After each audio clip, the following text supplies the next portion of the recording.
என்னவென்றால் இந்திய அரசியலமைப்பு சட்டத்தை வகுத்து அனைத்து மக்களின் கல்வி தீண்டாமை கொடுமைக்காக எதிர்த்து போராடிய நானே புரட்சியாளர் டாக்டர் பீம்ராவ் அம்பேத்கர். நான் 1891ஆம் ஆண்டு ஏப்ரல் 14ஆம் தேதி ராம்ஜி சக்பால் பீமாபாய் தம்பதியாருக்கு 14வது மகனாக பிறந்தேன்.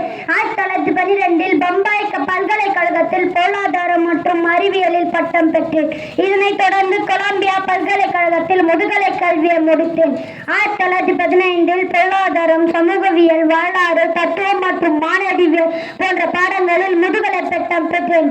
1916இல் சட்ட படிப்பில் சேர்ந்தேன். படித்து முடித்த பிறகு பம்பாய் சட்டக் கல்லூரிக்கு முதல்வரானேன்.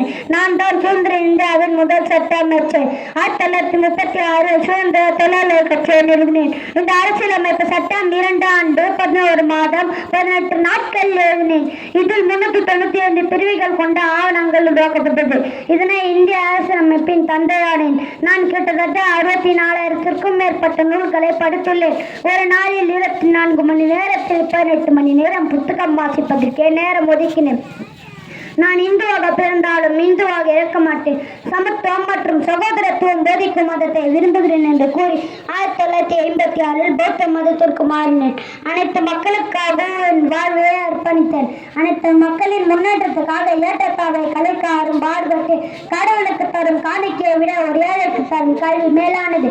வாழ்க்கையை நீண்டதாக இருப்பதை விட சிறப்பாக இருக்க வேண்டும். எனக்கு சட்ட நிபுணர், சமூக சீர்திருத்தவாதி, அரசியல்வாதி, பொருளாதார நிபுணர் போன்ற பன்முகங்கள் உள்ளது. 1991ஆம் ஆண்டு என் 100வது பிறந்தநாள் நடைபெறுகிறது. அதில் பாரத ரத்ன விருது வழங்கப்பட்டது. நான் தலை குனிந்து படித்தது, எழுதியது எல்லாம் எம் மக்கள் தலை நிமிர்ந்து நடப்பதற்காகவே. 1000 பேர் வந்தாலும் எதிர்த்து நில், யார் என்னது பார்த்து நிற்காதே என்று கூறி கற்பில்